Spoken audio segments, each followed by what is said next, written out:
موڑ پر بھی دے سکتا ہے، کسی بہانے بھی دے سکتا ہے، اور بڑے بڑے کروڑ پتیوں کو اللہ تبارک و تعالیٰ کبھی مٹی میں ملا دیا کرتا ہے۔ عزیزان ملت اسلامیہ، تو اصل زندگی دینداری کی زندگی ہے۔ جس نے دیندار بن کے اپنے آپ کو دنیا میں زندگی بسر کر لی، اللہ تبارک و تعالیٰ اس کا محبوب اس کے پاس۔ حضرت مولا علی ہے، آپ کا نکاح خاتون جنت سے ہوا ہے، اور کوئی بارات کا تصور نہیں۔ آج ہمارے یہاں بارات چل رہی ہے، لمبی لمبی چوڑی چوڑی باراتیں نہیں، ولیمہ حضرت علی نے ولیمہ کرایا، ہمیں ولیمہ کرانا ہے۔ جہیز کا کوئی تصور نہیں۔ میرے آقا نے چند برتن دیے تھے، وہ بھی حضرت مولا علی کے پیسوں سے دیے تھے، اسے جہیز نہیں کہا جائے گا میرے عزیز۔ اس لیے ہمیں اپنے خرافاتوں سے اپنے آپ کو، اپنے سماج کو محفوظ رکھنا ہے، اور اہل بیت کا جو طریقہ ہے، صحابہ کا جو طریقہ ہے، مصطفیٰ جان رحمت کا جو طریقہ ہے، اس طریقے پر عمل کرتے ہوئے ہمیں اپنے نسل کی تربیت فرمانا ہے۔ عزیزان ملت اسلامیہ، حضرت مولا علی ہیں، آپ دیکھیں اللہ نے کتنا بڑا اور کتنا عظیم مقام عطا فرمایا ہے۔ ایک مقام پر اگر ان کی سخاوت کا تذکرہ کیا جائے تو ان کی سخاوت کے حوالے سے سورہ دہر میں اللہ تبارک و تعالیٰ نے حضرت مولا علی کی سخاوت کا بساط کا تذکرہ فرمایا۔ ایک مرتبہ ایسا ہوا کہ حضرت امام حسن اور حضرت امام حسین، یہ دونوں کیا ہو گئے؟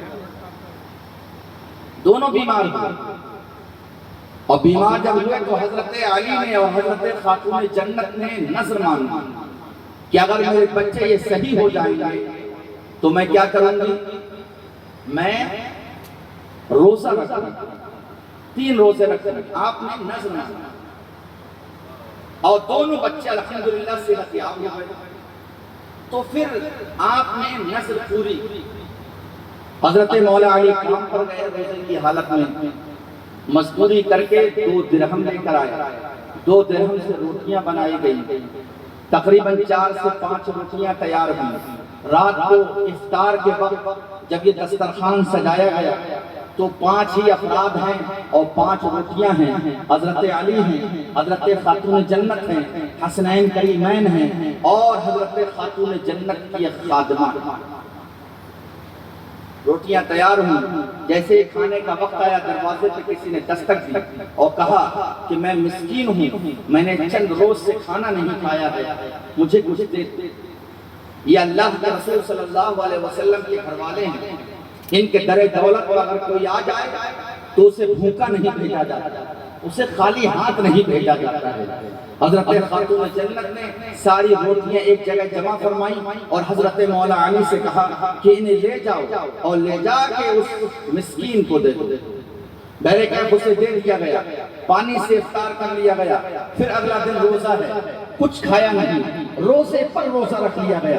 اگلے دن پھر حضرت مولا علی جاتے ہیں اور جانے کے بعد مزدوری کرتے ہیں، شام کو 2 درہم ملتے ہیں اور اس کے بعد روٹیاں تیار کی جاتی ہیں۔ اگلے دن پھر ایک یتیم آ جاتا ہے اور وہ آپ سے سوال کرتا ہے، اور اس کے بعد حضرت خاتون جنت اسے وہ روٹیاں دے دیتی ہیں۔ اگلے دن کا عالم یہ ہے کہ اب حضرت علی میں بھی اتنی طاقت نہیں رہی کہ وہ جا کر مزدوری کر سکیں۔ تیسرے دن پھر روزہ رکھا گیا ہے اور اب یہ طاقت نہیں ہے کہ مزدوری کی جائے، لیکن جیسے تیسے پہنچتے ہیں، پہنچنے کے بعد مزدوری کرتے ہیں، وہاں سے روٹیاں لے کر آتے ہیں، دسترخوان سجایا جاتا ہے۔ پھر اگلے دن دسترخوان پر پھر اگلے دن سوالی آ جاتا ہے اور وہ کہتا ہے کہ میں ایک ایسا انسان ہوں جسے قید کر لیا گیا تھا، آج مجھے رہا کیا گیا ہے، میں بھوکا ہوں، مجھے کچھ کھلا دیا جائے۔ حضرت مولا علی نے پھر وہ روٹیاں باندھی اور اس انسان کو دے دی، جاؤ تم اپنا گزارا کر لو۔ 3 دن گزر گئے، اب اندازہ کریں آپ، 3 دن سے کچھ کھایا نہیں ہے، پانی پہ گزارا ہو رہا ہے،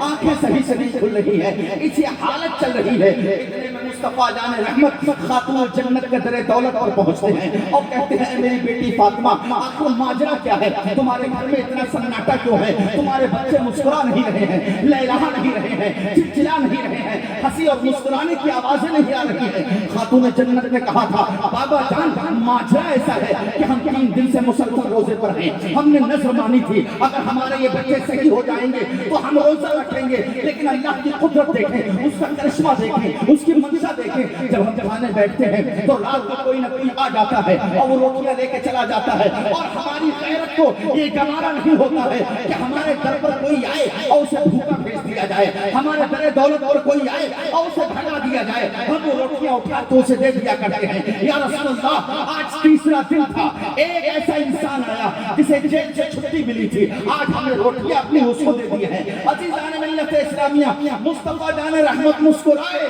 اور خاتون جنت سے کہا اے میری بیٹی فاطمہ، اے علی المرتضیٰ، سنو سنو سنو سنو، وہ کوئی یتیم نہیں تھا جو تم سے روٹیاں لے کے گیا ہے، وہ کوئی مسکین نہیں تھا جو تم سے روٹیاں لے کر گیا ہے، وہ کوئی اسیر نہیں تھا جو تم سے روٹیاں لے کے گیا ہے، بلکہ اللہ کی جانب سے میرے گھر والوں کی آزمائش تھی، وہ فرشتہ آیا تمہیں آزما کے گیا ہے کہ اگر تمہارے در دولت پر کوئی آ جائے تو تم اپنا دسترخوان اسے دے سکتے ہو یا نہیں دے سکتے ہو۔ تم نے دے کر بتا دیا کہ اہل بیت کے در دولت پر جو آیا کرتا ہے اسے خالی ہاتھ واپس نہیں لوٹایا جائے۔ نعرہ تکبیر!